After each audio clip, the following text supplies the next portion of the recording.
Good afternoon, ladies and gentlemen. Thank you for joining us today. My name is Hayogo, and I'm an associate researcher at Korea Intellectual Property Protection Agency. Through this event, we hope we will be able to gain valuable insights into intellectual property from our outstanding speakers. Without further ado, let's move on to introducing the host of today's event, the president of KOIPA. President Kim will now share his opening remark. Please extend a warm welcome to President Yeah, thank you everyone. To the 2024 Intellectual Property Seminar, we are glad to have you all here.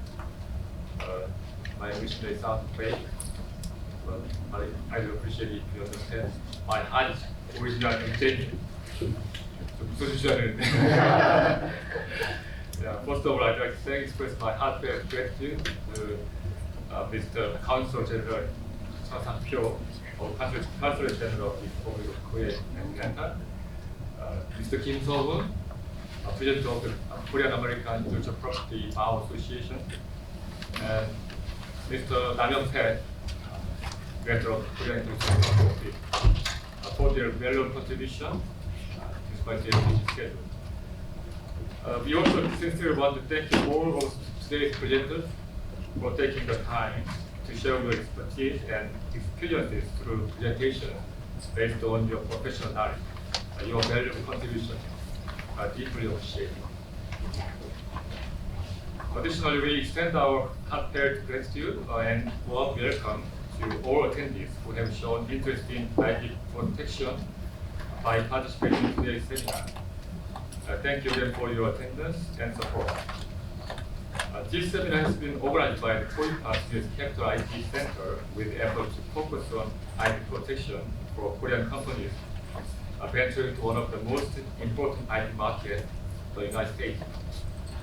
IP is very important in all countries, but the reason we particularly pay attention to the value of IP in the United States, needless to say, is due to its market size. The United States is truly the world's largest consumer market, topping both GDP and per capita consumption ratios. From an IP point of view, it is the most important country where a staggering number of patent lawsuits are filed, and lots of patent transactions are made every day, with approximately 70,000 patent applications filed in 2023. In the comparative US market, where global companies converge, safeguarding our existing IP rights without infringing upon others' rights is very crucial. Amid the ongoing threats of IP infringement and defense, preserving our IP rights becomes a crucial matter for a company's survival. In particular, small and medium-sized companies lacking capital and expertise need to be well prepared for IP disputes in the United States. This seminar featuring insights from local IP experts is poised to guide Korean SMEs in enhancing their IP competitiveness within the US market. For those of us engaged in the IP industry, it will serve as an opportunity for exchanging the latest information and fostering communication. Specifically, today's seminar holds significant meaning for us, the KOIPA, a specialized public agency to protect IP rights at home and abroad. Starting this year, KOIPA has begun operating overseas IP centers in 8 countries and 10 locations, enabling swift and effective resolution of IP issues for our companies venturing abroad. We have 2 offices in the state, Los Angeles, LA, and Washington, D.C., respectively the state. Director Kim Yong-hwa is in charge of the U.S. Capital IPCenter. She has made really worked hard to arrange this wonderful event. Please join us for her contribution.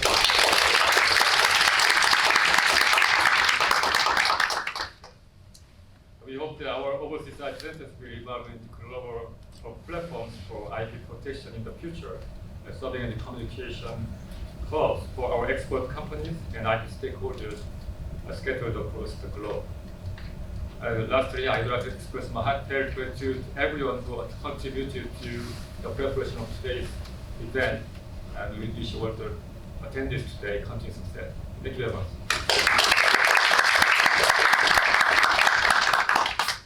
Thank you for your remark, President Kim. Now I'm pleased to introduce our next host, Director Young-Taek Nam. He currently holds the position of Director of the Trademark Examination Policy Division of Korean Intellectual Property Office. He will provide his congratulatory remark for today's event. Let's extend a warm welcome to Director Mr. Nam.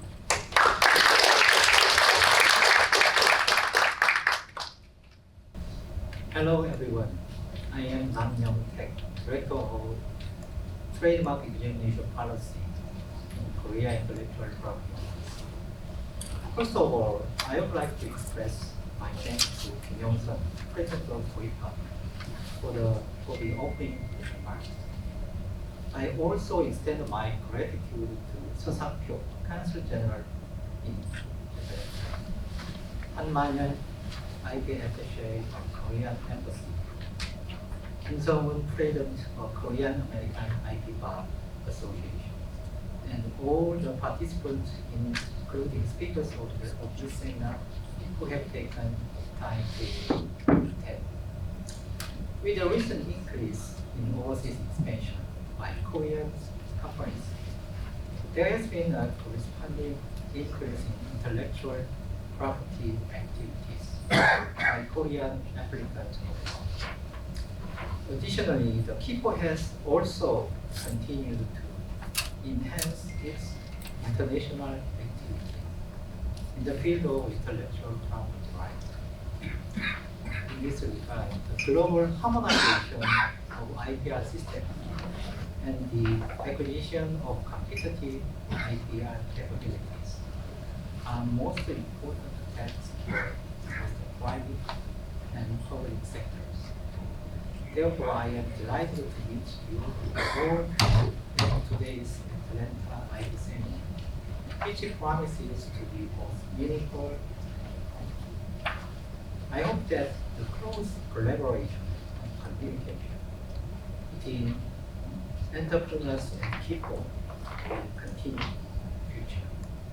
Finally, I extend my sincere thanks once again to everyone who has joined us today, and the staff of KOIPA IPcenter for organizing this seminar.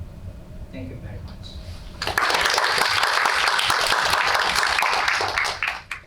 Thank you, Director Nam. Now it's my pleasure to introduce the Consul General of Republic of Korea in Atlanta, Mr. Sang-pyo Seo. Consul General Seo will deliver his welcoming remark for today's event. Please extend a warm welcome to Consul General Seo. Welcome all of you to Atlanta. This is the state of Georgia, is known for the peach. I'm very sorry you come to Atlanta, not in autumn. This time I can present vacation. Not sure the peach, very delicious peach to you. But anyway, Atlanta is very beautiful city and town, and Georgia is a very promising state. Once again, welcome to Atlanta. And I would first like to offer my congratulations on the opening of the 2024 Atlanta Intellectual Property Seminar for Korean companies. I'm very glad to attend this seminar. I'm in Atlanta, Georgia, where the presence of Korean companies is continuously increasing, and approximately 250 companies from Korea having established businesses in the 6 southeastern states: Georgia, Tennessee, Alabama, North and South Carolina, and Florida, that my consulate general covers. I express my sincere gratitude to President Kim Yong-sun of Korea Intellectual Property Protection Agency and Director Nam from the Korean Intellectual Property Office, and President Kim from Korean American Intellectual Property Association for the successful organization of today's seminar. The southeastern U.S. has been known for its southern charm, but also for its tremendous growth and opportunity. Recently, we have seen a huge influx of people and companies to the southeastern U.S. from north and west U.S. region like New York and California, and from abroad as well, to seize the economic opportunities. In particular, the southeastern U.S. is emerging as a hub for advanced clean industries such as electric vehicles, batteries, and solar energy production. And the southeastern U.S. serves as one of the key gateways for Korean companies looking to expand into the United States. As for Korean startups and small to medium-sized enterprise newly learning their business in the United States, it is essential for them to fully understand the intellectual property regulation procedures and various cases in the United States. I was told that in 2022 there were more than 200 patent disputes involving Korean companies in the United States. This seminar will help the Korean companies to protect their technology, products, designs, trademarks, and other rights, and similarly not infringing the intellectual property rights of the United States companies. Today, we will hear from intellectual property experts who will share valuable information on U.S. intellectual property rights systems and real practices, all in order to assist our companies in successful intellectual property management and localization of their business. Throughout today's seminar, I hope the participants will gain insights on intellectual property and have the opportunity to widen the network with relevant experts and colleagues, paving the way for the success of the Korean companies' investment in the United States.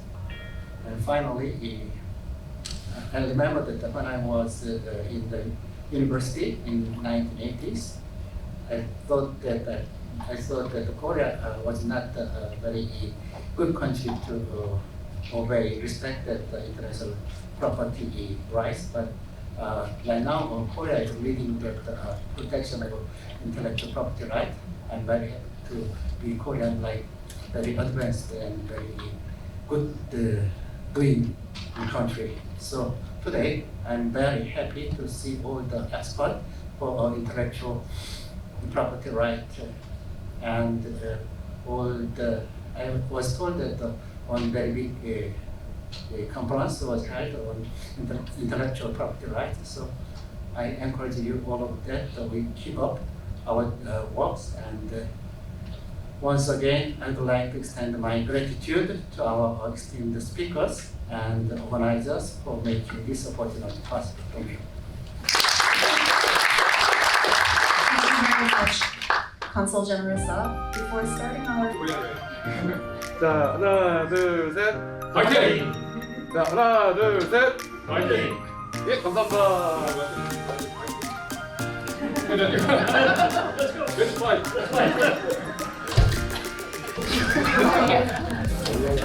Okay, hope everyone enjoyed our group photo session and a short break. This marks the commencement of our first session. Our very first speaker is June Lee, who is a partner attorney at Nelson Mullins, Riley & Scarborough LLP in Atlanta.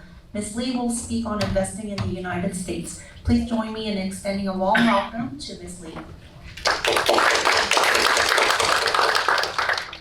안녕하세요. 반갑습니다. Since but 95% of you are Koreans from Korea. I would like to kind of mix English and Korean if you don't mind. It can be translated, right? All right. That's because I have lived here a long time, since 1996. And at first, because I did not have any Korean clients, I was speaking English all day long, and I was much better in English then. Since then, I experienced 3 waves of Korean companies, and each time my Korean got better, but English got diminished. So I'm not good at English or Korean at this moment. As Consul General said, there are about 200 Korean-owned companies in Georgia and other southeastern states. And first, I forgot to welcome you to this beautiful state of Georgia. And I offered to buy everyone a dinner, and I was politely turned down. I want you to know that. The Southern hospitality is real, and you will feel more welcome in this area of the country than you would in other states, I guarantee it.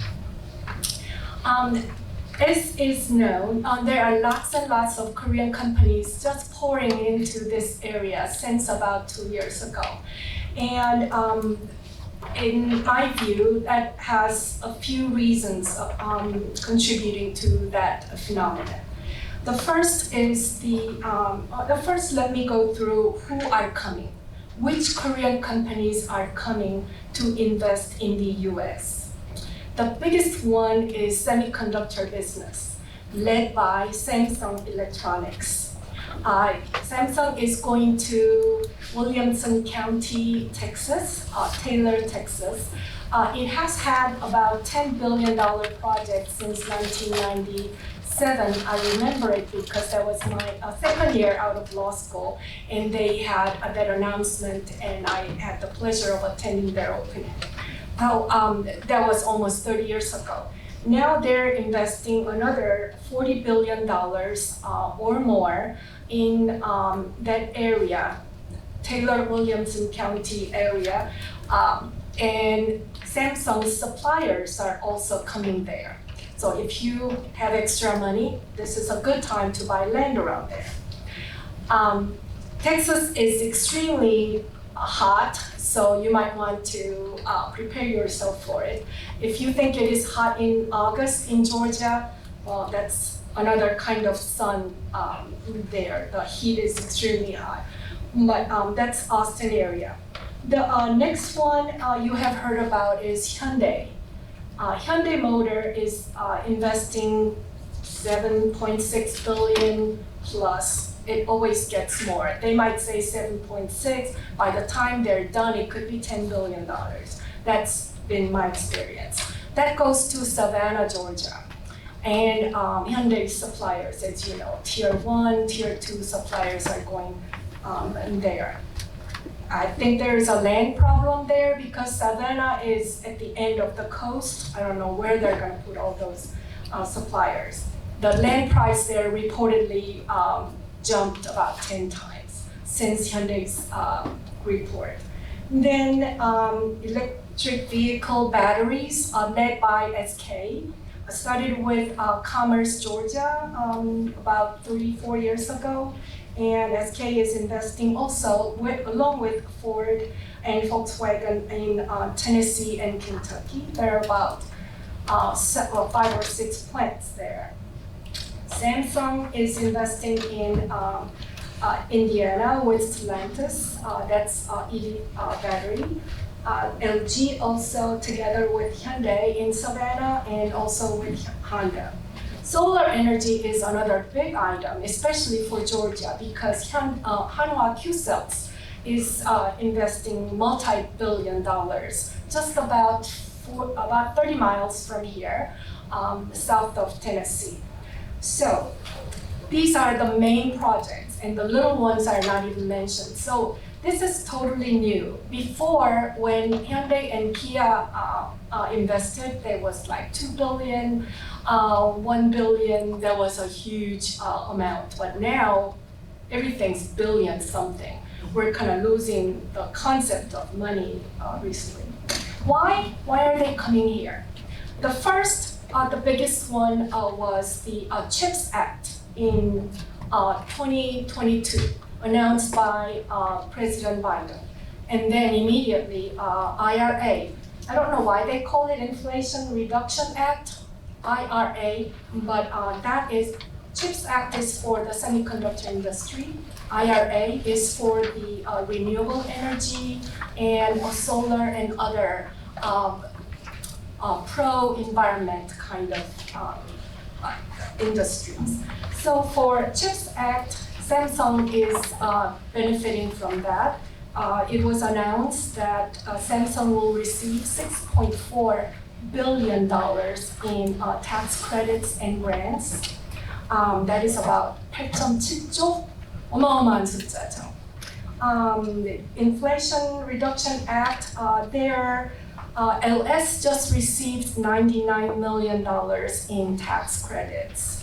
That was announced a couple of weeks ago. Hyundai Mobis is receiving $57.66 million in credits and grants. These are real money. No wonder Korean companies are coming in. And these companies are at the top of their industry. Electric vehicle batteries, Korean companies are leading the pack. Maybe, if not the first, they're like the second best in the world. And Hanwha Qcell Solar Energy, they're also a leader in the industry. Those two new acts happening in 2022, nobody knew what to do with it, so you submit an application and it might go back and forth for many times before a decision is made. Now, so why else are they coming to this area? It seems like the land, relatively cheap land, is maybe a good reason. Labor is also cheaper, although don't count on it, it is going up because of all this competition of these new mega projects competing in the same area for the same kind of workers. Right now, the wage rate is about $16 to $20 an hour for entry level. There are not many active labor unions, which is huge. And although it is happening, they are gonna start being more active. So it might change in a couple of years, but right now, labor unions are very weak.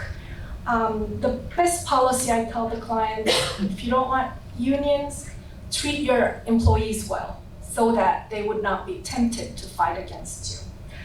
The employment laws are not so strict, more pro-employer here than, like, say, California, for instance. I tell my clients never to go to California because once you hire an employee, no way getting rid of them.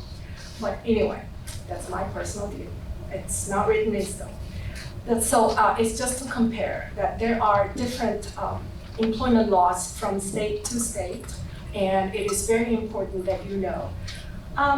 Then also incentives. State incentives for major projects, they always compare from state to state. This is usually how it works. They might have a big project, right? They hire a consulting company like Deloitte or KPMG and compare the tax systems and costs of doing business from state to state. And they narrow it down to maybe 3 or 4, and then they start negotiating. That's where I come in. I talk with each state and each location and ask for this and that, or give me free land, give me 10, 15 years of free tax abatement, give me some money for this, money for that, some tax credits here and there. So that's the incentive package, and they compare those. But incentives are not the most important thing because in the end you want to make money, meaning there are more than just incentives that is important. Your employees have to be good and trained. Your roads, the logistics have to make sense. You want to be close either to the raw materials or suppliers and your clients or your customers. So there are many other factors you have to consider. Also, I think another important thing is that direct flight from Seoul. 그잖아요. 비행기를 갈아타고 아틀란타를 와야 된다면 아틀란타 오기가 더 어렵죠. It's very difficult if your plant is somewhere in the boondocks. You have to take different planes to get there. So Hyundai being here, Kia being here, I think told the Korean companies, hey, it's easy to do business in the Southeast. There's Atlanta Airport, great Korean community, you can great schools. So all of those things. And of course, as you have witnessed, the wonderful weather, very mild. In the winter, we might have sprinkle of snow here and there, then all the schools will close. So those are some of the reasons I believe why the companies are coming here. And as I mentioned, the whole process of investing starts with site selection. So comparison of the tax systems, the labor, availability of labor, cost of labor, and also the employment environment. 법이 어려우면 가기가 힘들어요. Many clients tell me, oh, it's no problem. We've done business in Malaysia. We've done business in Vietnam. No problem. But you gotta consider America is a different beast. So you have to be careful where you're going. Then once you decide where you're going to go, you would set up the company and then you decide on how you're gonna manage it. The construction then starts. This is often a big projects get in trouble during construction and equipment installation in two ways. During the construction, Korean companies favor or they prefer Korean construction companies, and there are not that many. So Korean construction companies also like to work with Korean subcontractors, but there are not that many. So in the past, we have had illegal workers coming in to work on the construction projects, and they were written up about it in a huge embarrassment. So that's construction, and then also to install equipment. What Koreans do not know often is that there is a clause in US immigration law that allows Korean equipment installers to come in on visitor visa or ESTA without a work visa. So it is totally legal, but they might come into the airport saying, oh, I'm having a vacation, and then they get stopped because they just lied, and then they get rejected at the airport and turned away, creating unnecessary problems. So it's necessary to know what you are allowed and not allowed to do. Then as you work with the construction companies and engineering companies, you need to get permits. I've heard in some locations, the permits were being held extra long because they didn't get along with the company. The same thing. We have to live with people, and just like in Korea, I am sure, if the inspector does not like you, they're gonna find reasons why not to give permits. So it's very important to have good public policy, public relations. You need to be friendly with them. Sometimes a small donation to a good cause locally is also very effective to maintain such good relationships. Then I just mentioned the visa issues and hiring and training local workforce. That is a big item. As I said here on the last page, respect and be afraid of the employees. Ongoing, that is the biggest problem because just about every Korean employer may be sued by none other than your own employee. There are many discrimination laws in the US. You cannot discriminate anybody for race, gender, religion, nationality, and sexual preference, and things like that. You're not even supposed to mention if you are married or not, or have kids. You cannot say, oh, she's a woman, she cannot be doing this heavy work.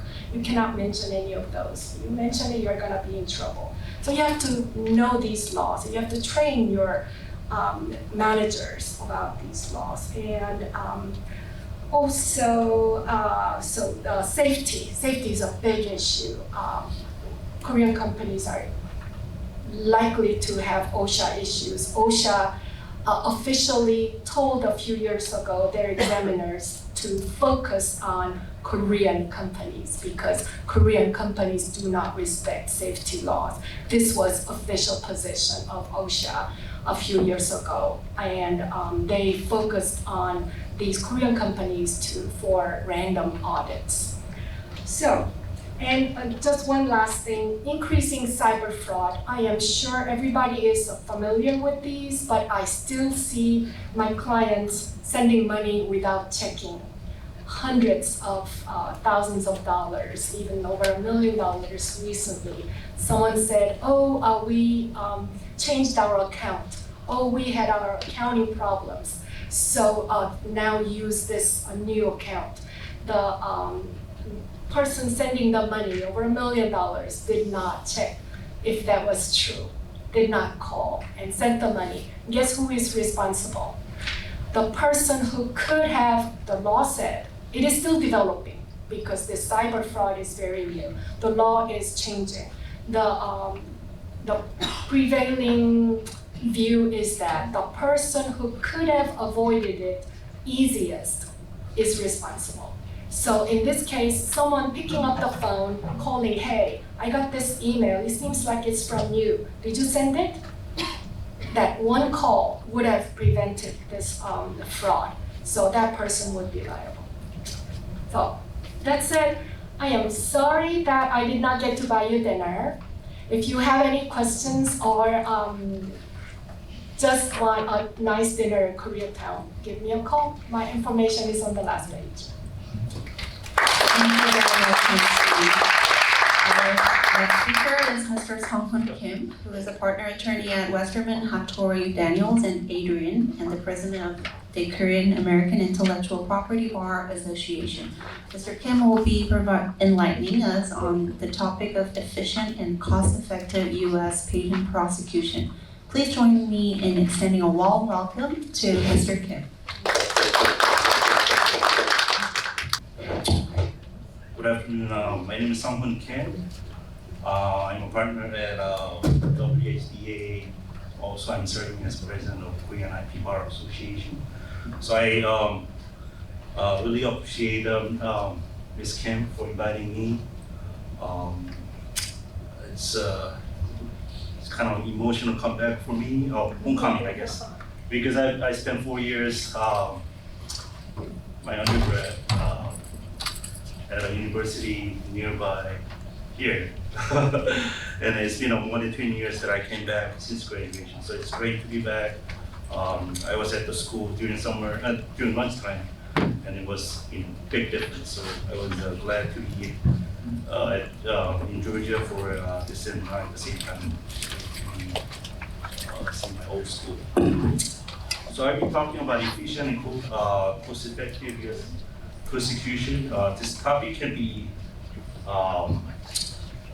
discussed in maybe several days, but I have 10 minutes to discuss, so I'll be go a little bit fast.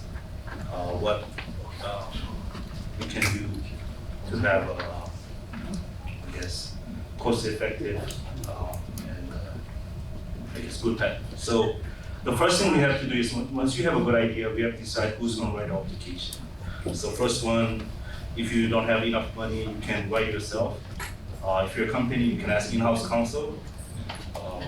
or if you can go to a law firm. So you can choose solo practitioner, mid-sized IP boutique firm, or large IP or large general practice firm.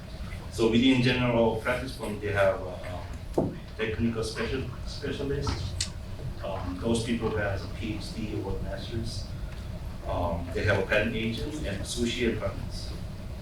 And now we have AI who can, or someone can write a decent application. So in the future, I guess specification can be written by AI, but we'll see. So what happens? But anyway, once you write an application, we have to read carefully.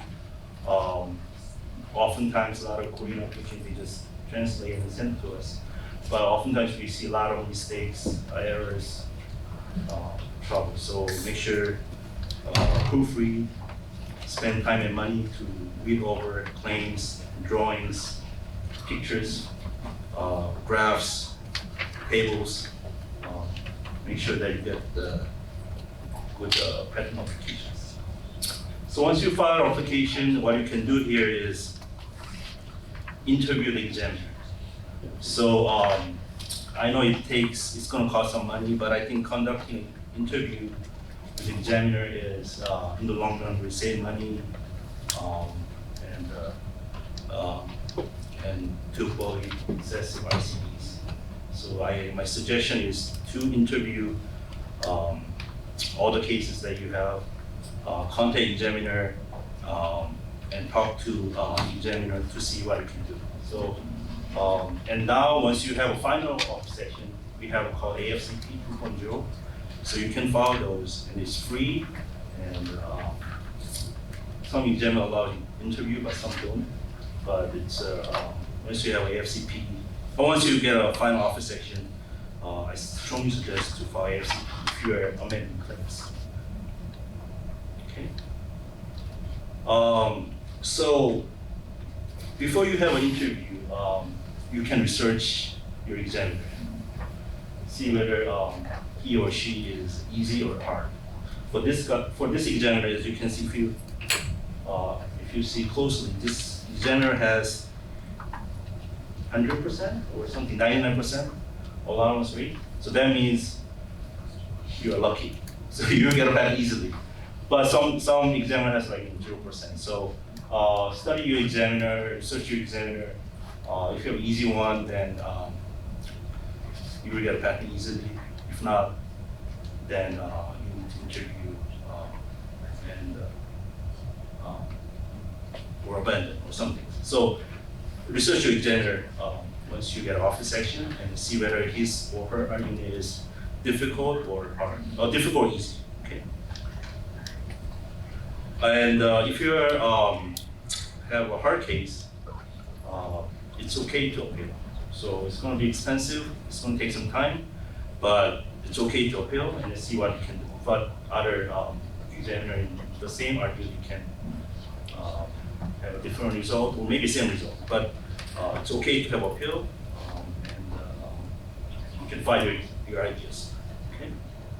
And when you appeal, start with your strongest arguments and focus on that arguments during the appeal proceedings. Okay. And also, you have to study what's going on in U.S. patent law. So you have to review what Federal Circuit case law says. Obviously, PTAB, examiner guidelines, MPP updates, patent registration. So if you're dealing with new issues, especially 101, or we have to pay attention to what's going on in the U.S. Law. So we have to study what's going on and adapt to that new rules. Okay. And also, I know most applicants want to have a very broad claims, but it's okay to have a narrow claims first. And then once you get that narrow claim allowed, you can file continuation and work with the same examiner. Usually once you file continuation, the patent application is assigned to similar or same examiner in the same unit. So you can start with the narrow claims and then keep on filing continuation to build your own patent portfolios. So it's okay to start with the narrow claims, and you can work on the exam to build your patent portfolios. Also, it's okay to abandon your applications. If you think that you're spending too much time, money,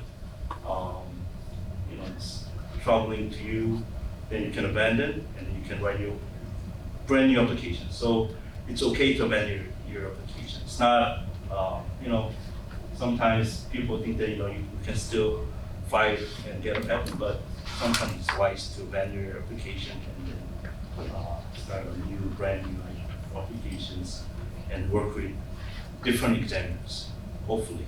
So, so this is one other option that you guys can choose when you're traveling with a difficult examiner or bad items. So this is a little bit delicate topics, but a lot of applicants are concerned about cost. So there are many ways, they can work with an agent. So they can have fixed fees, discount, ceiling, and you can have a bidding so that the different law firms can fight each other and you get the best result. But I guess as attorneys, the applicant should remember that trying to save money may end up costing more in the long run. So it's not always go with a cheaper route, but at the same time you have to go with a reasonable approach. So it's not always a good idea to have cheap or inexpensive agent and you get the better result. You need to spend money to get a better protection. So, but there are various ways to go about your fee arrangements and several approaches that you guys can take as applicant to choose your agent. Okay. Okay. So that's all I have. So I spent like 10 minutes about these topics, and I have maybe let's spend 1 minute to talk about our organizations. So let me see. Yes.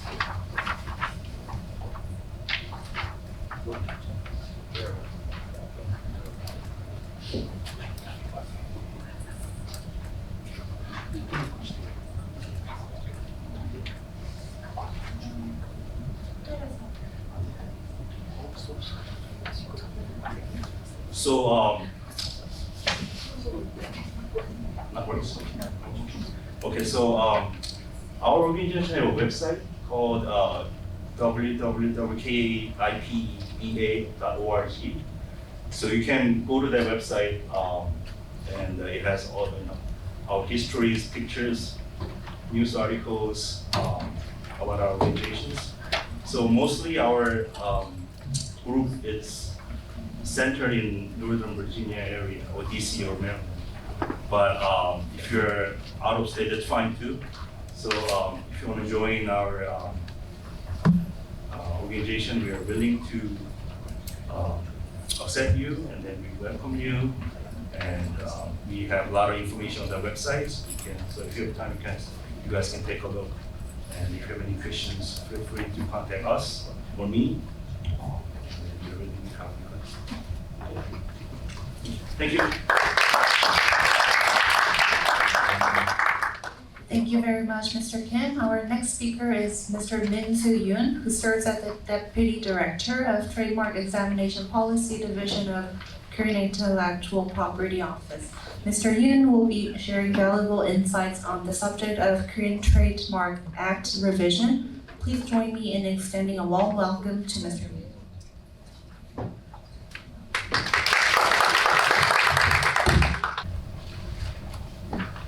Okay, thanks for introduction and good afternoon, everyone. I am Min Soo Yoon, and I work in the Trademark Examination Policy Division of the KIPO support Korean Intellectual Property Office.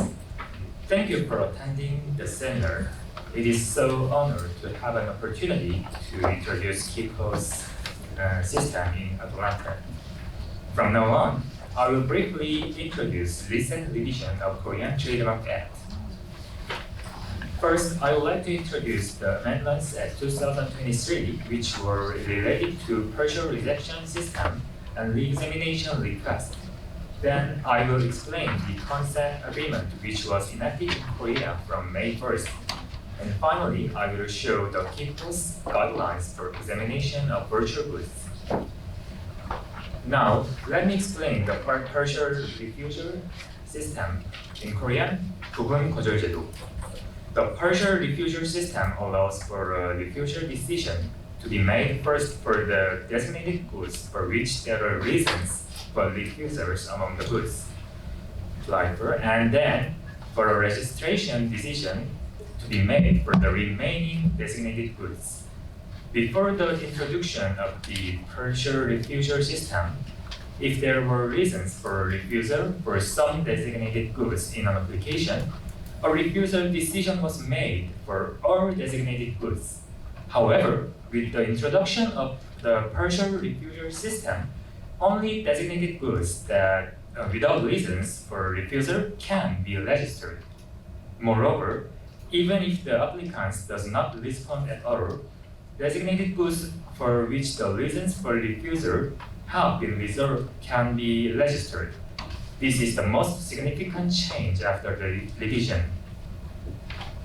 Now I will explain re-examination request in Korean, 재심사 청구 제도. Re-examination request allows applicants to request re-examination by examiners after a refusal decision of trademark application. If the grounds for rejection can be easily overcome through the amendment of goods or services, she or he can request a re-examination.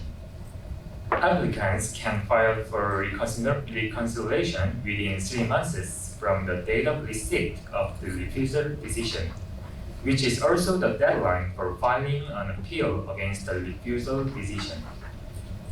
During this period, applicants can choose between filing an appeal or requesting a reconsideration. Next, let me introduce the consent agreement. In Korean, 공존동의제. The purpose is to reduce the burden of examiners to review the written response and consider the market situation, and also to address inconvenience in administrative procedures for taking over and transferring the trademark right and prevent disputes over trademark rights. The key points of the consent agreements are as follows.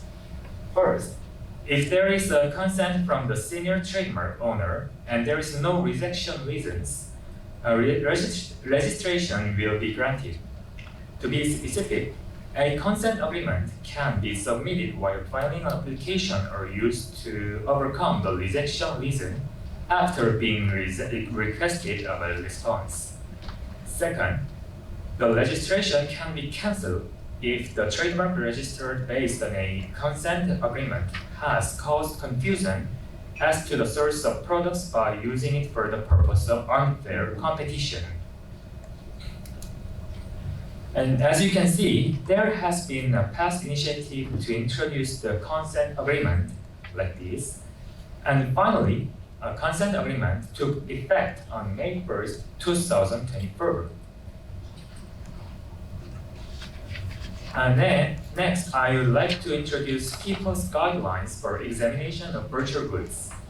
In the guidelines, the term virtual goods itself is not acceptable for designated goods or services because the scope of virtual goods is ambiguous and there is a possibility of a dispute. For example, virtual goods or downloadable virtual goods cannot be accepted as designated goods. However, virtual plus existing terms of physical goods in the real world can be registered as designated goods. For example, virtual clothes or virtual shoes can be accepted as designated goods. Meanwhile, in this case, similarity between physical and virtual goods becomes an issue. In short, they are presumed to be dissimilar. This is because while virtual products include some elements of physical products such as name and appearance, their use is different from that of their corresponding physical products, so that they will be presumed to be dissimilar until a final judgment is reached. Next, similarity between virtual goods can be another issue. Virtual goods have similar attributes in usage, but consumers tend to perceive them differently by their corresponding physical goods. So, if their corresponding physical goods are dissimilar in the real world, the virtual goods will be deemed dissimilar. Even if virtual goods share the same similar group code, they will be determined individually considering their features. And this is all I have, and thank you for your time and attention. I hope this presentation will be informative to you all. Thank you once again.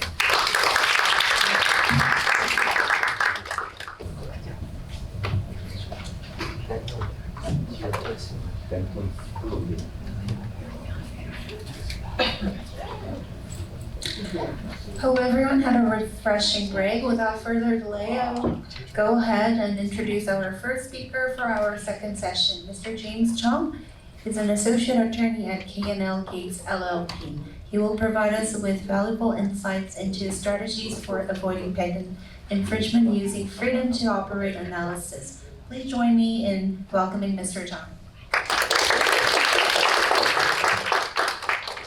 Good afternoon, everyone. It is my great honor to be here today to deliver a presentation at this Atlanta IP seminar.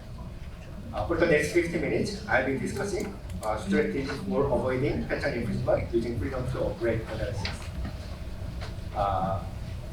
If you have any questions, please feel free to reach out to me at the end of the presentation or after this seminar.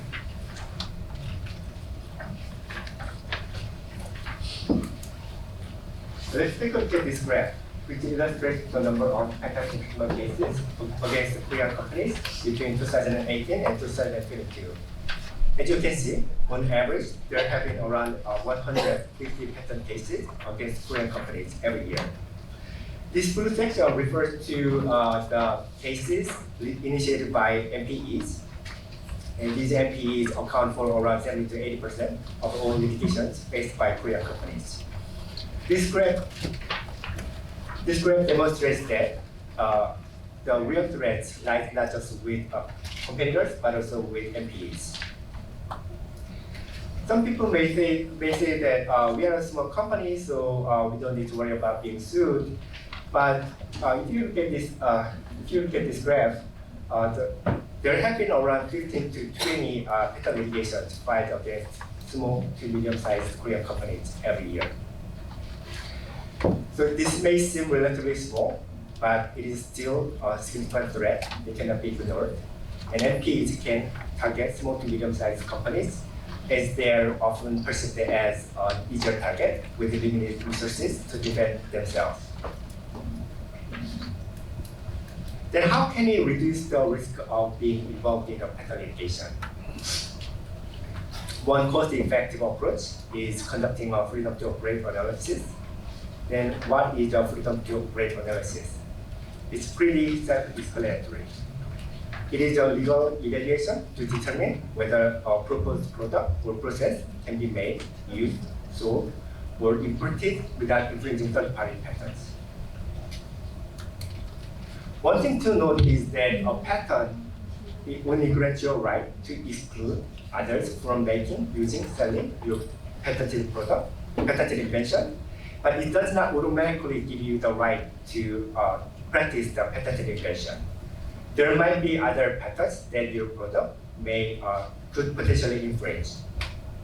And conducting a freedom to operate analysis is crucial given the high patent damages and high litigation costs in the United States.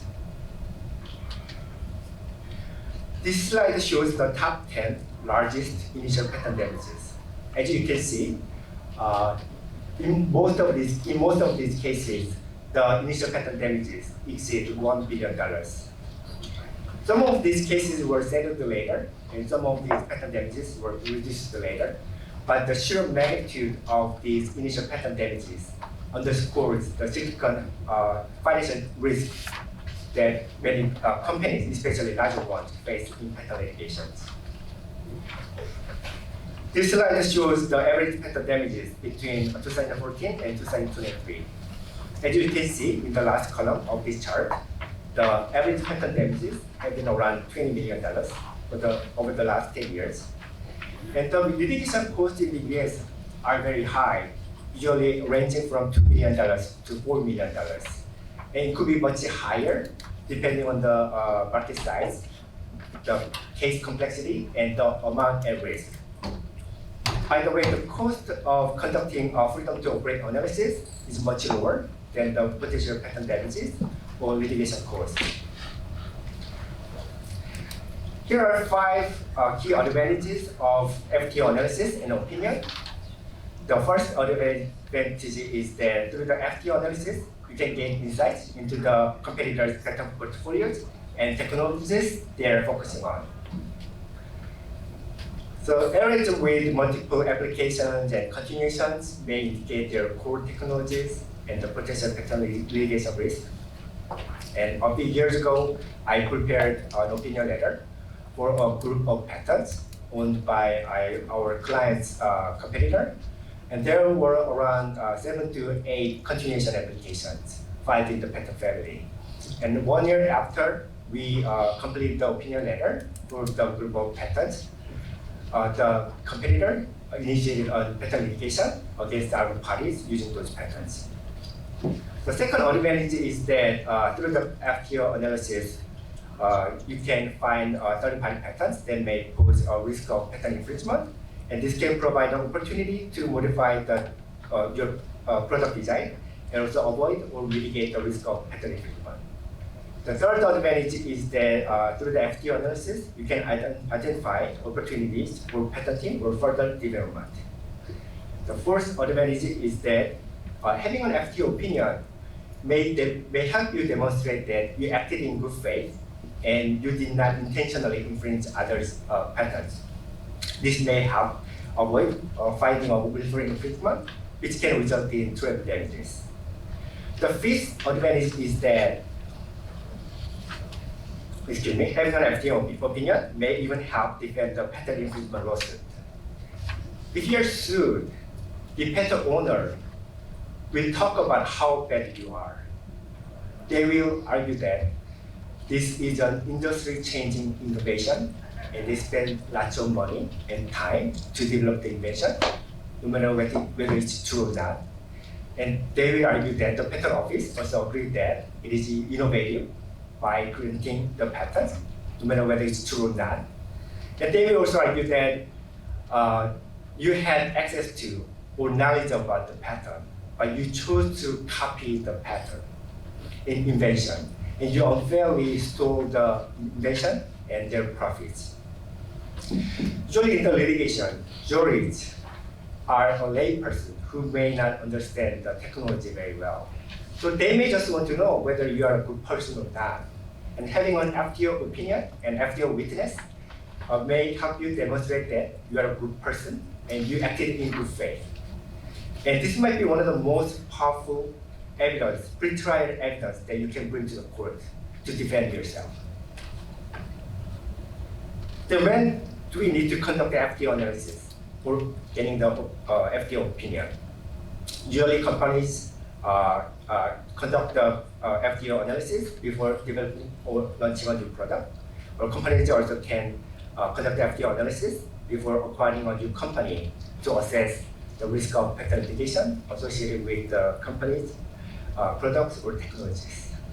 Also, FTO analysis can be conducted when identifying areas for patenting or new development. Then who should conduct the FTO analysis? Ideally, I think every company should conduct the FTO analysis before launching any product in the US market, especially for important or high-value products. And I also understand that due to some cost considerations, it may not be feasible to conduct the FTO analysis for every product. But if you are operating in the industries with high risk of patent litigations, you should consider conducting the FTO analysis more often than not. This slide shows top 10 litigated products and industries in the US since 2009. If your product falls within the top 3 to 5 industries on this list, you may want to consider conducting the FTO analysis more often.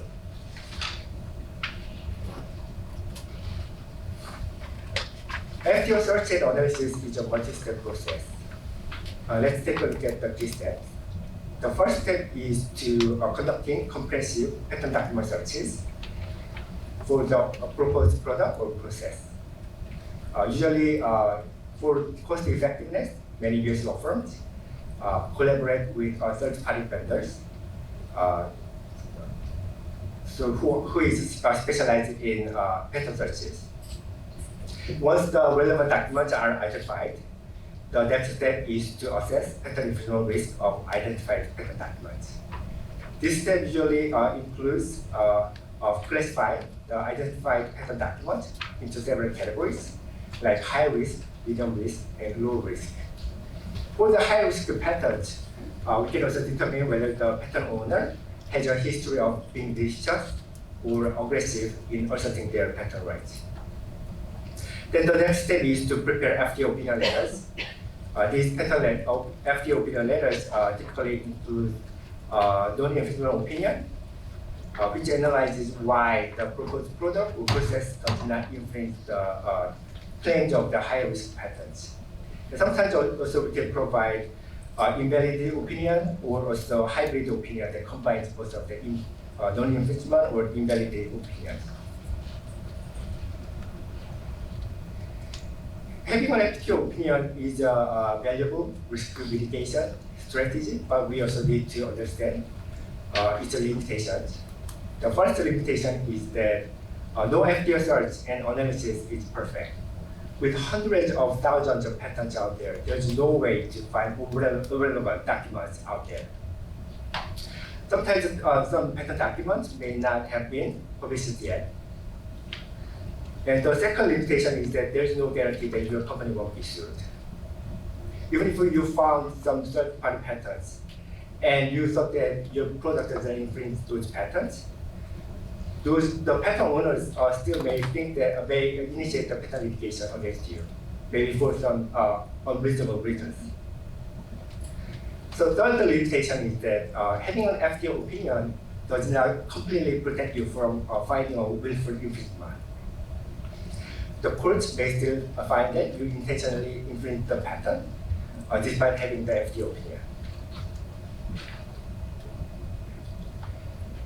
So one thing to note is that the opinion should be well-reasoned and substantive rather than conclusory or superficial.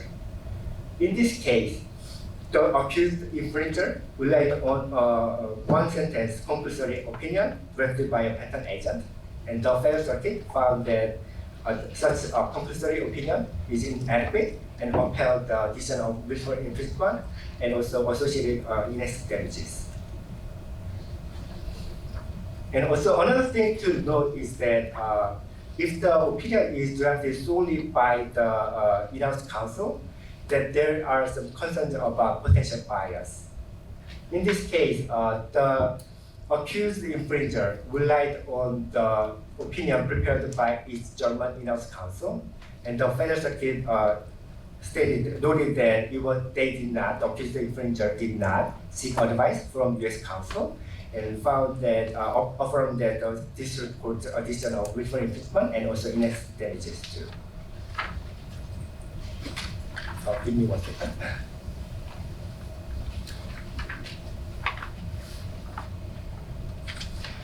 Then, yeah, as I said, even if you prepare the FTO opinion and analysis, you can be sued. Then what should we do if we receive the warning letter, if we are sued? The first and most crucial step is to seek legal advice from an experienced IP attorney. So please reach out to the firm and also let them run couple checks. Usually takes a couple days, but they can also expedite that process if necessary. Also, please ask them to provide recommended strategies and estimated fees associated with the proposed approach. It is also advisable to reach out to multiple law firms and also compare their recommendations and estimated fees. This allows you to make an informed decision that aligns with your best interest. So please be cautious when a law firm recommends an overly aggressive approach. Sometimes the recommendation from the law firm may be in the law firm's best interest, but it may not be the most appropriate or cost-effective approach for your specific situation. So if possible, please compare multiple law firms. I think that's it for my today's presentation. It was my honor to present presentation today. If you have any questions, please let me know after the end of the session. Thank you. Thank you very much, Mr. Chang. Our next speaker is Mr. David Chung, who is a partner attorney at Bridgeway IP Law Group. Mr. Chung will be enlightening us on the topic of helpful tips for obtaining U.S. trademark rights and registration. Please join me in extending a warm welcome to Mr. Chung. Well, good afternoon, ladies and gentlemen. My name is David Chung. My Korean name is Chung Young-jun, which is also my legal name. And I've been practicing U.S. trademark law for 12 years now. And throughout my 12 years of experience, I've represented clients from all over the world, mainly Korea, but also the US, Pakistani, Israel, Germany, you name it. Currently, I am one of the founding partners at Bridgeway IP Law Group, which is based in Washington, D.C. So if you're ever in the area, we welcome you, we'll buy you dinner. Are you still awake? Okay, so we're going to transition now to trademarks. And the slides that I prepared, we had a deadline for this. And this was submitted 2 weeks ago. And over the course of 2 weeks, I was processing this in my brain. I was thinking about the audience, and I had made a lot of changes. So today I would like you to focus not on the slides because you have them there at your disposal. You can take them home. I want you really to listen to what I say because I'm going to give you a lot of practical examples. So when I was given this task of lecturing US trademarks, I could think of, thousands of topics I can talk about. There's, over my 12 years of practice, there's been lots of recurring issues, especially for Korean clients. But, I thought carefully and I thought I'd just give you some tips on just the most practical areas and areas that maybe you should consider when you enter the US market. So today, I'm going to be basically informing you about 4 main obstacles or refusals that you might face when you try to register a trademark. So for any business entity that wants to enter the US market, or you already have a US presence, your goal should really be to obtain a federal trademark registration with the USPTO. In the US, although trademark rights occur, they arise the moment you use it in US commerce. And by use, I mean if you sell your product or render services under the mark, then you have trademark rights. But those trademark rights are very restricted. You can only, there are 50 states in the US, but your rights based on use will be restricted to the area in which you use the mark. Whereas if you obtain a federal US trademark registration, you're covered for all the 50 US states. So that is what the goal is. Okay, no, that's move this. Sorry, what's the, I don't know. Yeah. Okay,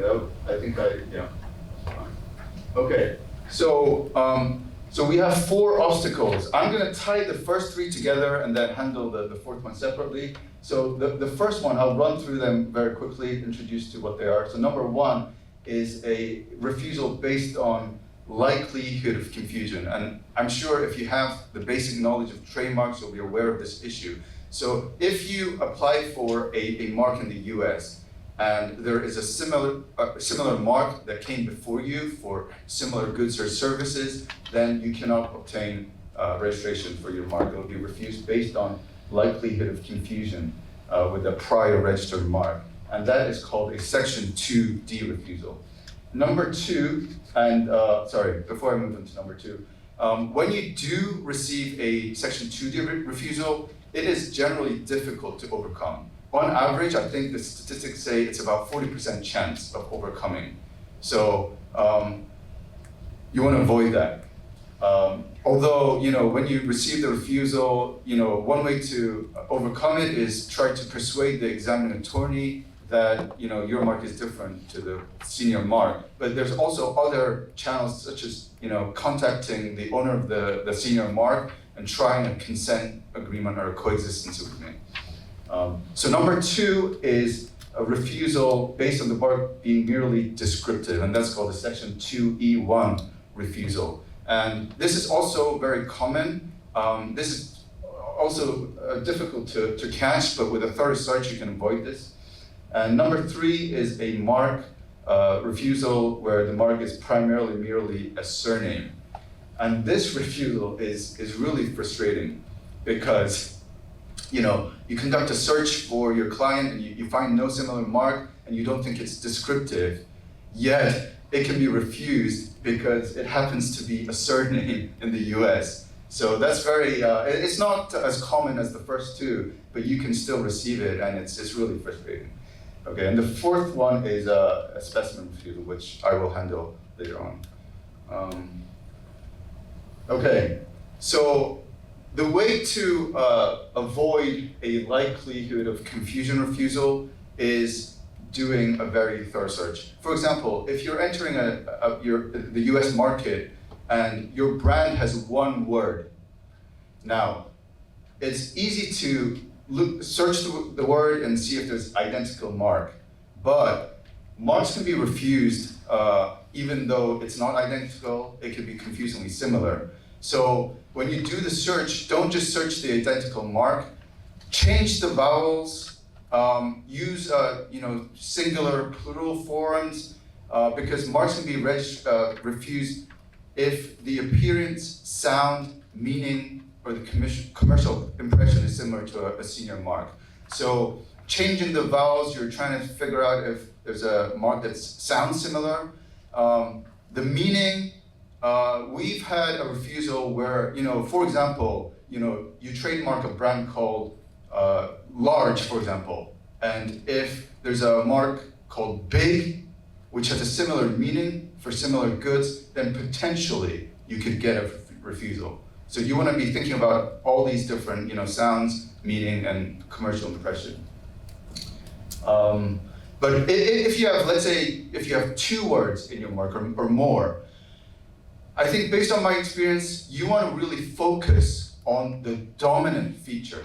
So you may have 3 or 4 words, but the one word is dominant than the others. Other words might be descriptive. So I feel that the USPTO examining attorney, when they're comparing the marks, they're really comparing the 2 dominant features of the mark, rather than the overall mark. So yeah, that's something that you can be aware. So a lot of Korean clients tend to think that if you add a word to an existing senior registration, then you could overcome a likelihood of confusion refusal. Well, that's not necessarily true.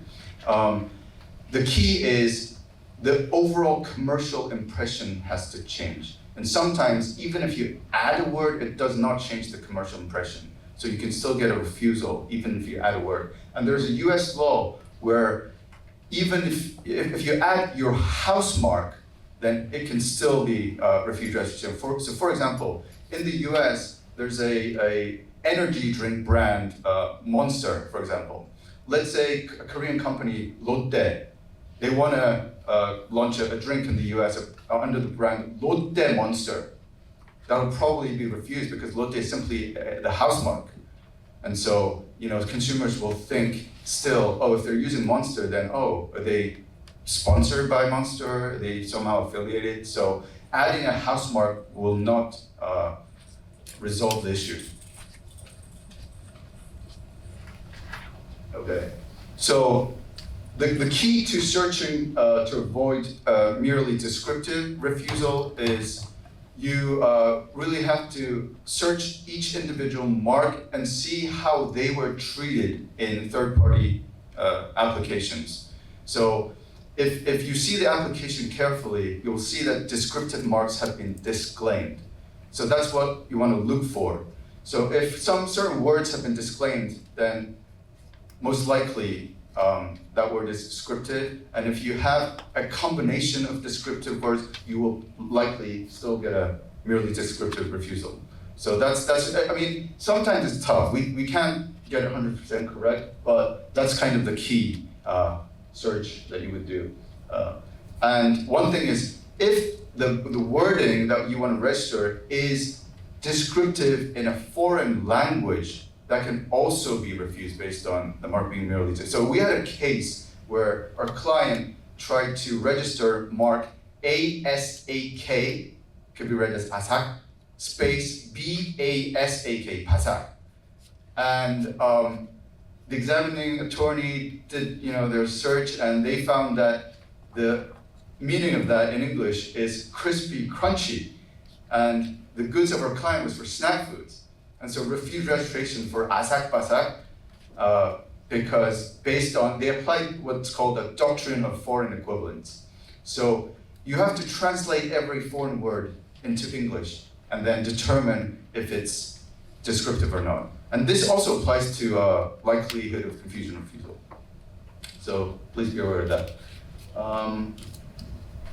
We could talk about the supplemental register is a completely different issue that we could talk, but descriptive marks in the US, there's two registers. There's a principal registers where most of the distinctive marks are registered, and there's also what's called a supplemental register. I don't think this is available in Korea, but descriptive marks that are capable of acquiring distinctiveness through exclusive and extensive use can be registered in the supplemental register.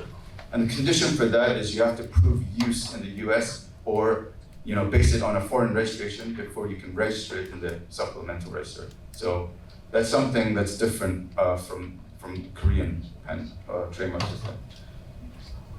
Okay. And this is the tricky one.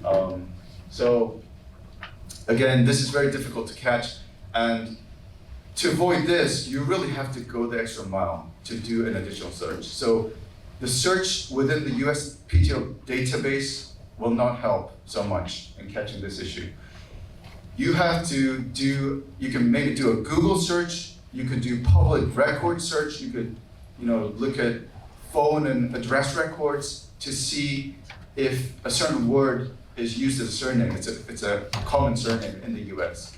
So again, extra work, but it's worth it. It's worth it. Because if you get this refusal, the clients get really angry. And again, even if you get merely a surname refusal, you could, again, try to register it in the supplemental register. Now, the fourth topic is a specimen refusal, and this is also a very common recurring issue for Korean clients. So the standard on reviewing, when I say specimen, what I mean is evidence of use.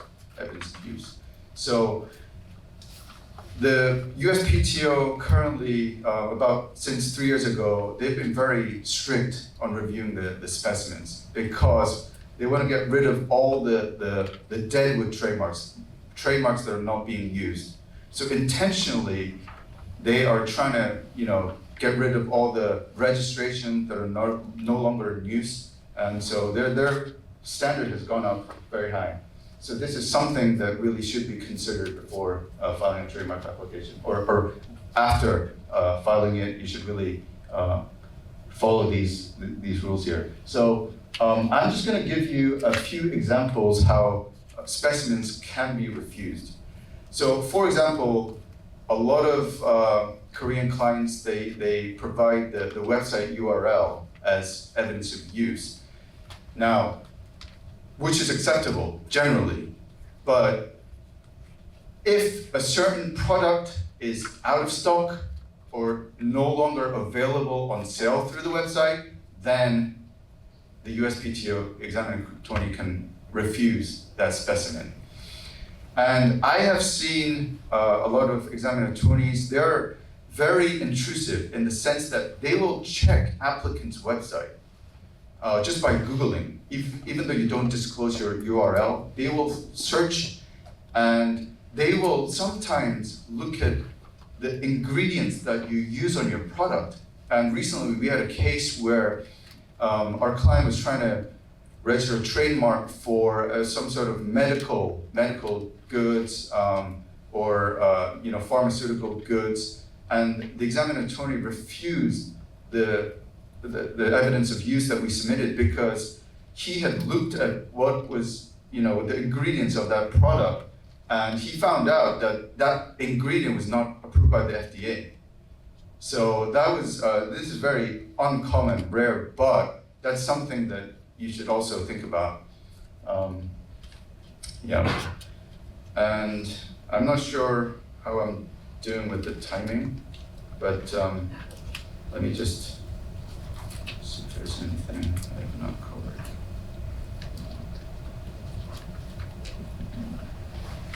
Yes. So, and the feeling I get is that the review on specimen is a lot more strict for foreign applicants. I'm not trying to accuse trademark examining attorneys for being biased, but that's the feeling I get. So that's why this should be really considered prioritized if you're entering the U.S. market. And there are two phases where you have to submit evidence of use. Unless it's based on a foreign registration, you submit an evidence of use before obtaining the registration. And then after obtaining registration, you file your Section 8, and then with that, you file the evidence of use. And the standard of review is a little bit different. So before obtaining registration, I feel that it's a little bit more lenient. So they will easily register your mark, but after it's registered and you submit evidence of use for continued registration, they will be much more strict. So that's something that you should be aware of too. And so with that, I actually wanted to, I don't know if I did this, but I wanted to thank KOIPA, and especially Kim Byung-sa님 for organizing this wonderful event. I think she deserves another mention. So thank you for that. I'm very grateful to be here, to be able to share my experience and expertise. And so if you have any follow-up questions, I'll be available. I have a flight back to DC tonight, 10 p.m., but before that, I'll be available to you. Or when you go back to Korea, if you have any questions, I'll be happy to. I'm available 27, not 24/7. But 27, so 4 hours sleep. Otherwise, I'll be available to you. Yeah. So. I have a question. Yes. When it comes to evidence of use, yes, it should be used in the United States. Yes. Yes. So the examining attorneys, they don't check that, and you don't have to validate that. You don't have to say, you don't have to prove that it was used in the U.S. So it's very easy to trick. I'm not encouraging this, but. But the law is, yes, it has to be, you have to show use in the US. Yes, that's the law. But sometimes I feel, I don't, question the clients, but, sometimes they could be sending materials that are, how it's used in Korea. It'll still be accepted because the PTO examiners, they don't know. They can't find out. Because evidence of use for goods is usually if you have the mark on a product and you take a picture and you submit that, that's usually acceptable. There's a lot of Korean companies use these criteria to estimate US market, which is not biggest, that's not biggest Egypt, not the business in the state. Yes, so you can file, in that case, you would file either, I usually recommend that you file a trademark application in Korea first. I think overall it's cheaper and you can get a registration in the US without having to file that evidence of use. After registration, you have to submit evidence of use to, have your registration maintained. But if you file it based on Korean application and ultimately Korean registration, you do not have to submit evidence of use before registration. Yeah, so that's how I usually advise the client. And one very important thing I did not mention, I emphasize this to every client. Pursue a trademark in black and white, no color claim. Because I saw a lot of Korean trademark applications being filed in color. I don't know why. But in the US, if you obtain a trademark registration in black and white drawing, broader scope of protection, it means that you can use any color combinations. So I've seen a lot of clients lose their registrations because of that mistake. They claim certain colors, and after a few years, they decide to change their color, use a different color in the US, and their specimen will not work. It has to match the drawing that you submitted in the beginning. So please, black and white mark, and because a lot of the US application can be based on Korean registration, maybe consider filing a black and white in Korea too. Okay, so with that, I'll conclude my lecture. Thank you for listening.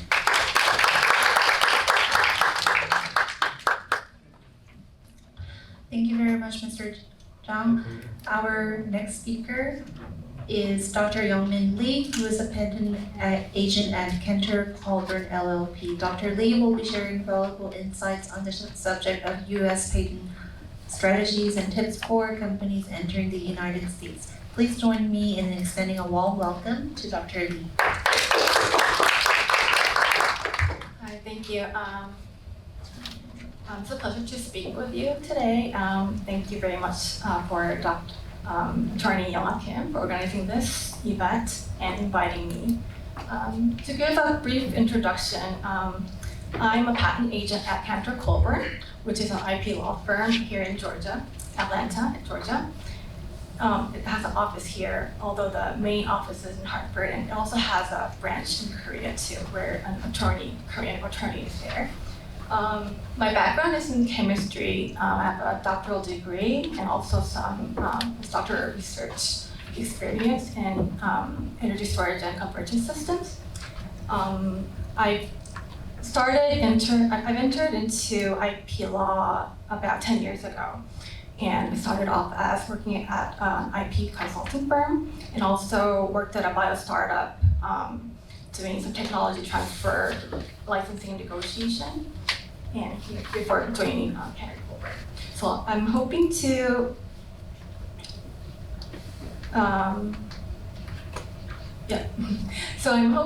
share my experience as a researcher and going into startup and also coming into this IP field and what US patent strategies and tips I've learned during that process. Initially, I thought of preparing some brief introduction regarding what a patent is and a US patent life cycle is, but it seems like many of the people here already are very aware of this, so I'll briefly skip to what makes a strong US patent and also what a US patent filing strategies could be depending on your target. Let's skip quickly. So what are the strategies for a strong patent? First, the claims should cover the commercial product or process or equivalence and alternatives. So not just the commercial product that you have right now, but you should think ahead of time what could be further changed afterwards. Also, the claims should be sustaining about validity attacks. So even if you file a very broad claim initially, later you could find some other parts that you didn't find before. And in order to sustain that validity attack, it's great to have some intermediate or narrow claims as well. Also, the claims should be enforceable and also easily detectable. Also, the description should include multiple examples for support in case the examiner comes back with what kind of proof you have to support these claims. Also, the patent is beneficial if it's drafted for worldwide prosecution, meaning that it includes requirements for different countries as well, not just US.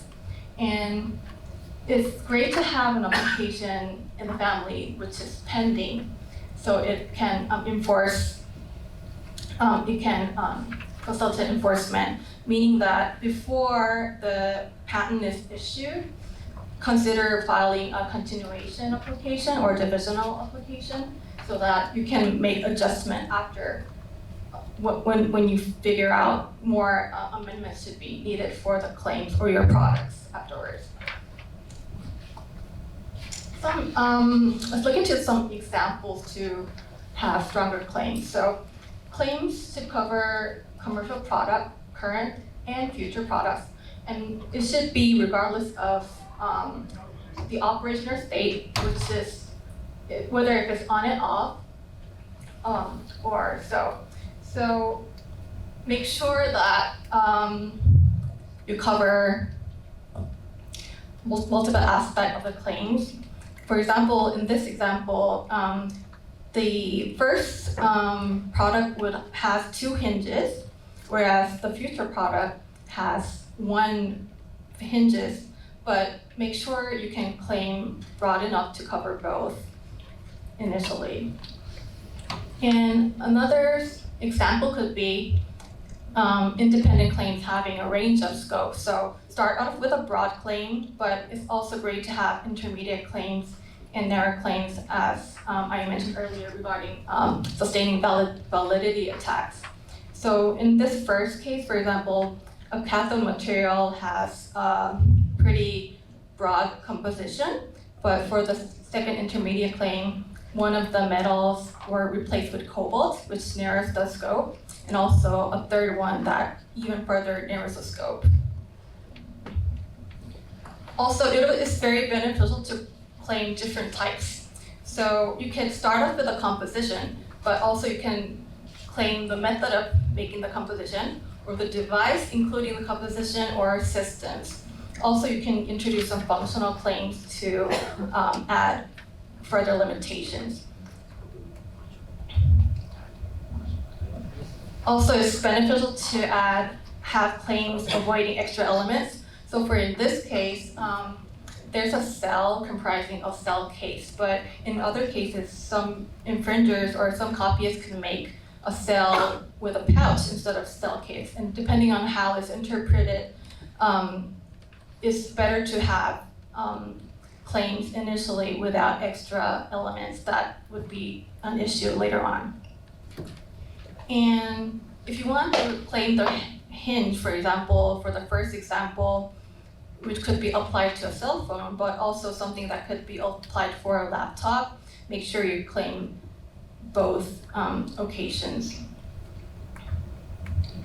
Also, an important part is to have a claim that could readily be detectable, meaning that, for example, compositions or devices can be easily detectable.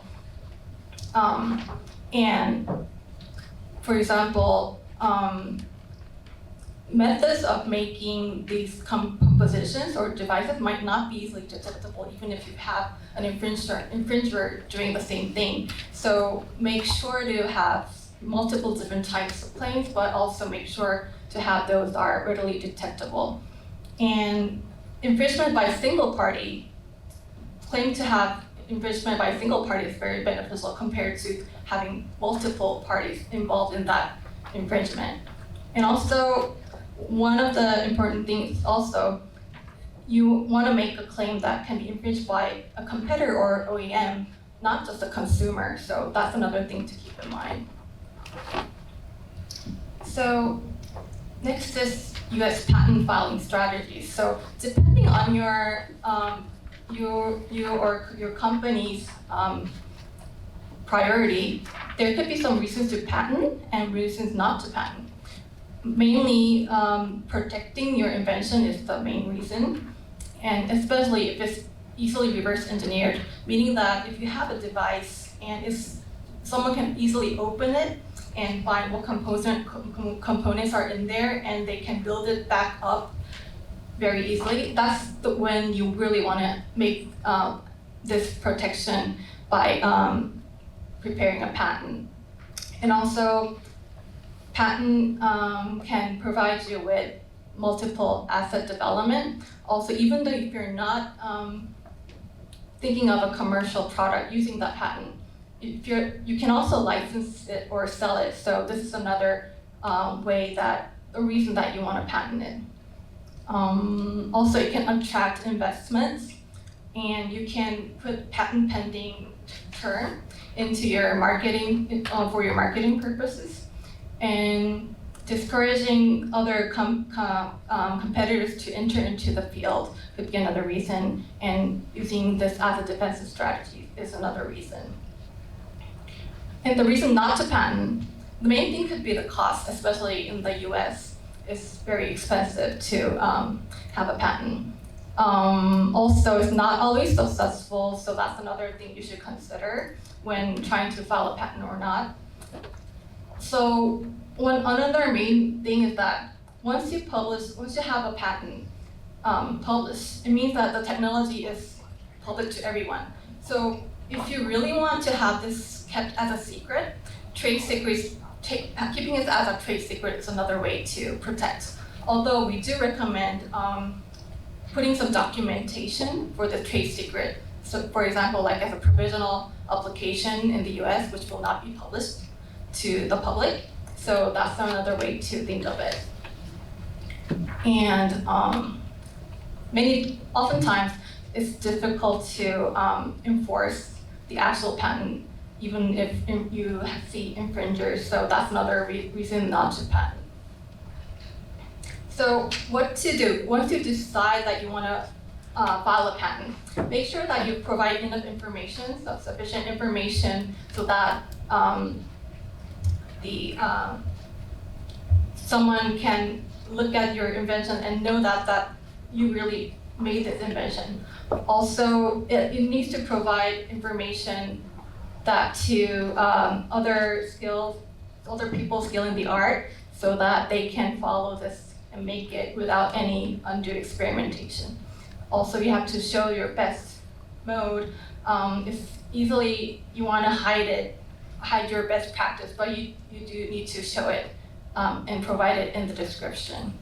Also, you need to make sure to provide close relevant references that you know that you are aware of, such as patent or application or any literature, so that the examiner can consider that while examining the patent.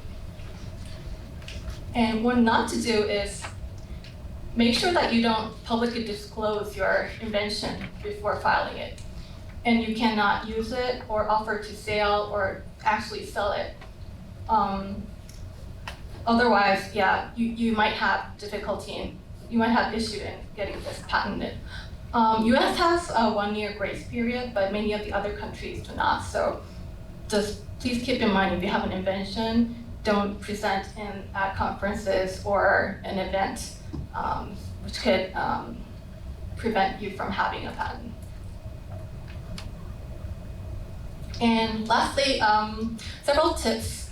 So before filing, we do recommend including an IP professional early in the developmental stage, so that they can provide insights in what to prepare and what not to do, for example, to help with the patentability. And especially for filing in US, having a draft revised by a US professional would be very helpful in future challenges. Also, during prosecution, it's great to consult multiple options with your IP counsel and professionals that you know. And after allowance, there are several considerations for maintaining this patents or continuing with continuation or divisional application, depending on your business needs.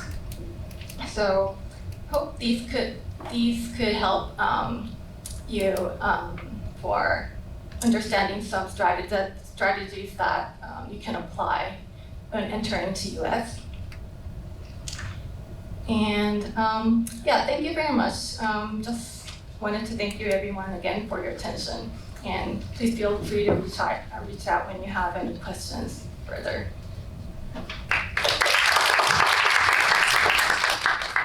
Thank you very much, Dr. Lee. Our next speaker is President of the PCT Korea Center, Mr. Tae-hyun Lee. Mr. Lee will be discussing the Korean Intellectual Property Office's PCT services and provide an introduction to PCT Korea Help Desk services. Please join me in extending a warm welcome to Mr. Lee.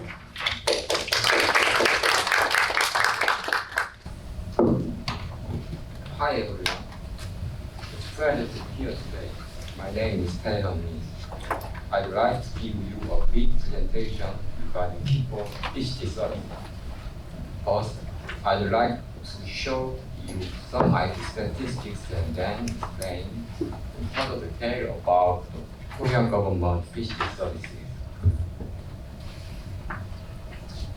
This graph shows PCT application trend between 1978 and 2022. PCT applications have steadily increased, and 300,000 yearly applications could be reached by 2024. This graph shows PCT application by country 2022. Among I5 countries, Korea recorded the sharpest increase. Korea's PCT application growth rate was 6.2%. In the same year, PCT applications were highly concentrated in just a few countries such as China, the US, Japan, and Korea. Regionally, Asia accounts for 54.7% of total PCT application.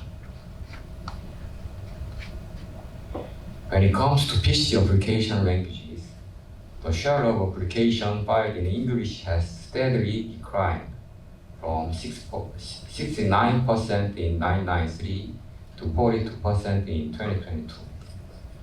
However, the share of applications filed in Chinese, Japanese, and Korean accounted for 48% of total filings combined. This slide shows the top PCT application in 2022. Most of applicants were based in Asia, such as Huawei, Samsung, LG Electronics, and LG and so. Now, I'd like to talk a bit about IP services and KIPO. Approximately 1,800 staff members work at KIPO, and almost half of them are specialists in fields like IP law, science, engineering, and so on. KIPO regards examination quality as the most important goal. In order to maintain the highest quality of PCT examinations, these PCT-related divisions collaborate open and effectively. This graph shows the interesting statistic. While other search authorities mostly cite literature from their own languages, KIPO use documents published in various languages, making their searches much more balanced. It's because that most KIPO examiners can directly understand English and Japanese documents. I want to emphasize that this is one of the outstanding strengths of KIPO. When it comes to PCT search fee, KIPO provides a very fair price. It's nearly half the price of IPO search fee. There are so many countries that select Korea as their ISA.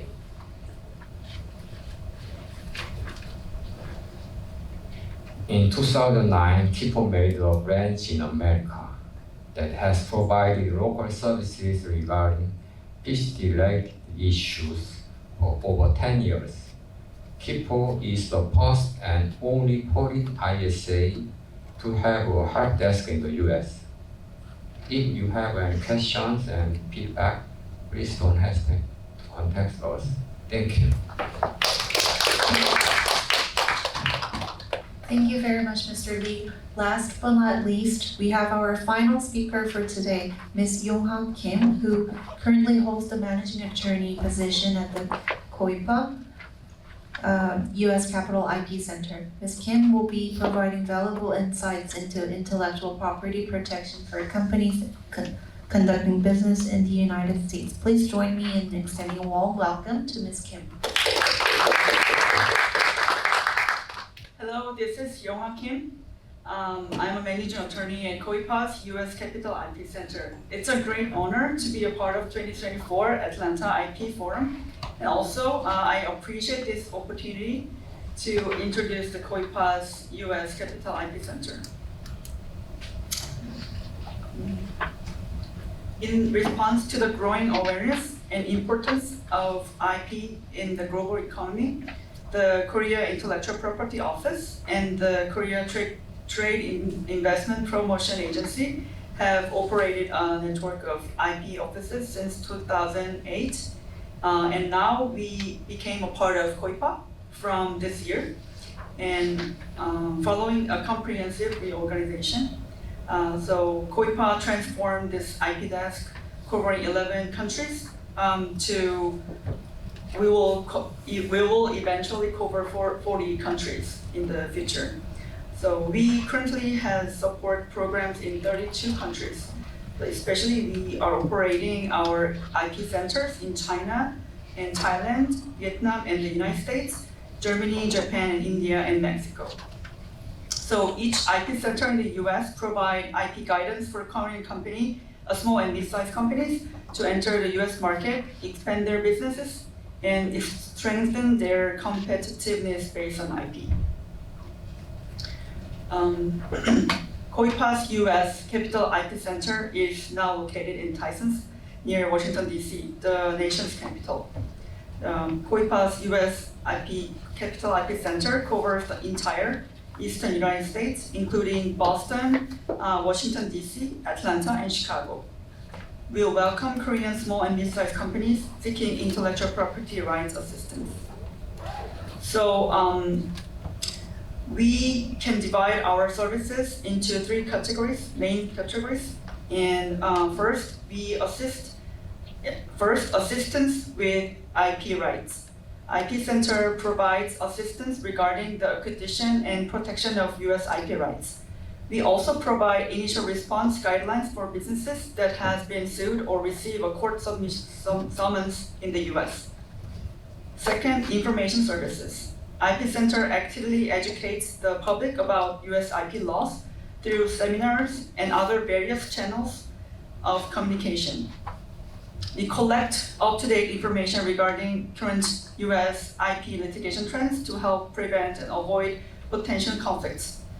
IP Center monitors national and international industries and related patent activity to identify and predict potentially problematic patents and to provide early warnings for potential conflicts. We create databases of US attorneys and provide them to Korean businesses that may need access to such information. Lastly, subsidizing IP application fees and costs. IP Center provides subsidies for patent and trademark applications and legal opinion letters. Our patent and trademark application subsidizing program offers 50% of attorney's fee for small companies and 50% of attorney's fee for mid-sized companies as well, up to $2,500 per patent case, $1,500 per design patent, and $700 per trademark case, with a maximum of 10 cases per year per company.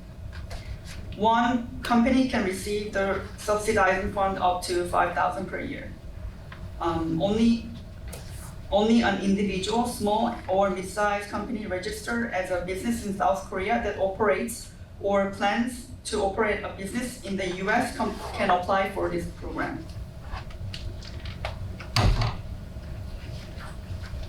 IP Center also provides subsidies for legal opinion letters.